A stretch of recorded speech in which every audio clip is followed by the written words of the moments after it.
Здравейте! Вие сте с ние в Европа. В днешното предаване темата е чуждите езици и ползата от тях. За гости на нашето предаване сме поканили учители и ученици от езикова гимназия в Благоевград. Според теб, доколко е важно да знаеш чужд език? В наши дни изучаването и знанието на чужд език е изключително важно, защото хората по света са вече близо 8 милиарда. И колкото повече езика знаеш, ти толкова повече можеш да се разбираш с повече хора. Ето сега, например, 25% от жителите на Земята говорят английски. И, следователно, ако знаеш английски, можеш да разговаряш с тях без проблеми. Докосваш се до техните култури, традиции, начини на живот. И като цяло, знанието на чужд език и на много чужди езици в днешно време е едно от най-прекрасните умения, които можеш да притежаваш. Според мен изучаването на чужди езици е много важно, защото, както казах вече, всеки език е богатство и езиците дават много голяма възможност за развитие извън България, защото според мен лично извън България има много по-голям шанс за реализация и много по-добро бъдеще можеш да си осигуриш там и според мен за това е важно да се изучават чужди езици. Чуждите езици ни помагат да се реализираме по-късно в живота. Може да звучи много духовито, но да, това е така. На мен лично аз усетих ползата от чужди език от миналата година насам, тъй като покрай състезанията, на които участваме, ние печелим много награди. Последната награда, която спечелих, беше едномесечен престой в Германия от немското посолство. Беше наистина уникално и преоткрих нови светове, наистина, чрез всичко това. В днешно време, ако искаш да успееш в живота, е нужно да знаеш чужд език, особено английският, защото във всяка чужда страна, където отидеш, се говори английски език. И ако искаш да получиш добро образование и след това да си намериш подходяща и добре платена професия, също нуждаеш от езици. Колкото повече езици знаеш, толкова повече възможности ще се отворят пред теб. И да, изучаването на чужди езици е едно от много важно нещо, което трябва да се направи от всеки. Мислите ли, че уменията по чужд език се развиват чрез участието в състезания? Състезанията и конкурсите са едно предизвикателство за учениците и те участват в състезания, в конкурси, в олимпиади. Смятам, че тези участия спомагат за развитието на техните компетентности, знания. Добрите ученици с удоволствие участват. Имаме много възможности за такива прояви.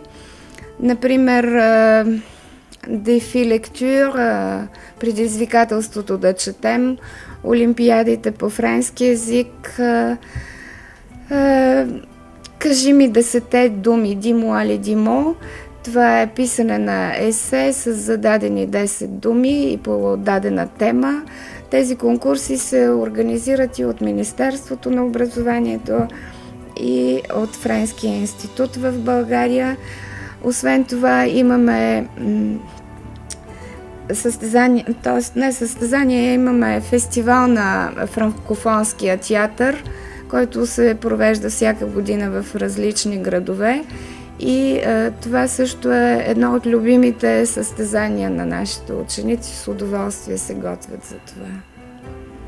Така, може би пропускам и други състезания, но това са основните, които сещам се за още едно златното перо, Плюм д'Ор, което се организира от Алианс Франсез и имаме доста ученици, които са се представили добре в тези състезания.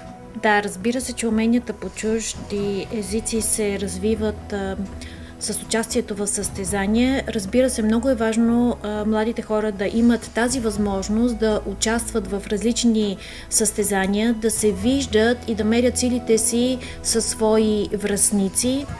не само от един град, да кажем, или една област, както и за националните състезания, но много са важни и международните състезания, в които нашите ученици участват, тъй като това им дава възможност да се докоснат, да се срещнат с други ученици и по този начин да премерят силите си, да видят кой докъде е стигнал, кой как изучава, кой как комуникира на съответния чужд език. Заради това аз винаги приветствам учениците и подкрепям учениците, когато те желаят да участват в различни състезания. Говорим за състезания от най-ниско равнище, да кажем на училищно ниво и да стигнем до състезания, които са на международно ниво.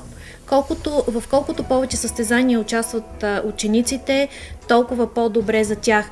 Те усъвършенстват своите знания и умения не само по езиците, не само по английски език, но според мен биха могли да се изградят и като личности и това дава основа за тяхното самочувствие и увереност в бъдещето.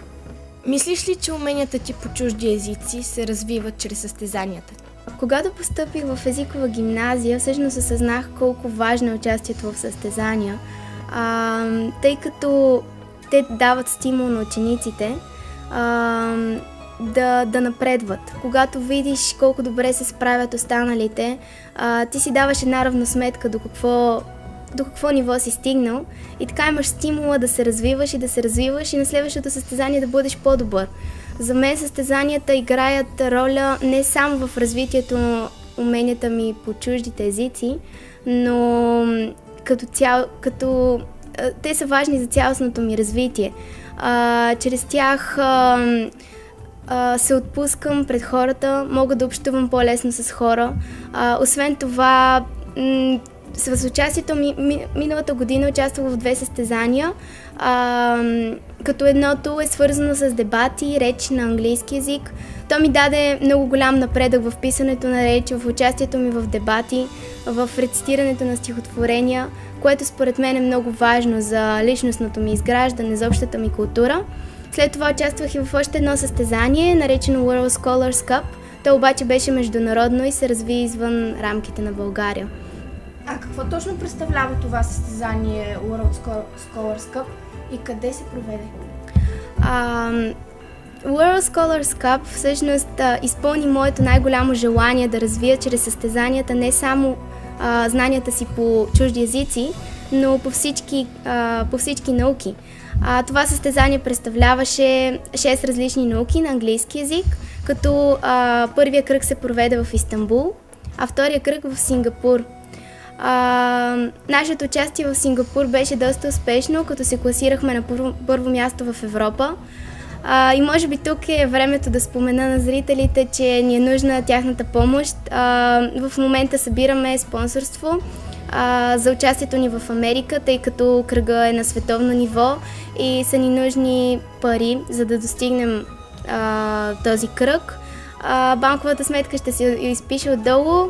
Ще се радваме да получим вашата помощ, защото наистина това е важно не само за нас, но е важно за цялото ни общество, защото представяйки България, ние всъщност доказваме, че тя е равностойна на другите страни и че по нищо не отстъпваме на другите. Състезанието оказват огромно влияние върху това дали ще научим език повече или по-малко. Например, ние от езикова гимназия участваме в състезанието BFL, което е за реч и дебати на английски език. И точно в това състезание се учим как да говорим по-свободно, обогатяваме лексиката си и се чувстваме по-спокойни, като говорим пред публика и пред чужденци като цяло. Според мен, чрез участието ми в състезания на английски език се развиват не само уменията ми по езика, също така, например, миналата година с участието ми в няколко състезания се научих да пиша реч, научих се да рецитирам изразително поеми на английски език. Също така, участието, например, в състезания по дебати може да те направи много по-единен. Чрез тях се учиш да работиш в екип, заедно с другите. И според мен състезанията по английски език са много важни. Миналата година имаше няколко от тях, на които езикова гимназия се представи много достойно. И тази година отново ще има 3, на които се надяваме пак да обереме купите. В професията си на учител забелязали ли сте нещо интересно в отношението на учениците спрямо чуждите езици? Интересно, не знам дали е толкова интересно. Това е нещо всеизвестно. Децата предпочитат английски език, но въпреки това, когато учат английски, немски, френски, разбират, че има общи думи, за които лесно се сещат и могат да разберат в контекста. Друго интересно, предпочитат да слушат песни и така да учат езика. И се сещам, много не обичат да четат, но все пак има и ученици, които проявяват интереси към четенето на книги, на списания, вестници, чуждестранна преса. Какво да кажа? В училище за децата английски език е доколкото интересен, привлекателен, за някои той е любим предмет, за други, разбира се, не до толкова любим предмет. Може би заради това, че все пак има контролни, има диктовки, има тестове, които са на езика и това може би по някакъв начин прави английски език като предмет в училище не толкова интересен и привлекателен, но все пак трябва да има критерии, трябва да има ниво на знание, което учениците винаги трябва да се стремят да постигат, защото по този начин те мерят силите си със свои съученици, връстници в България или извън България. Така че за мен това е съвсем нормално, че за децата понякога, за учениците по-скоро, понякога английски език се налага като предмет, който трябва да се изучава, трябва да се учат различни неща и това е малко неприятно за тях. Това беше всичко от нас!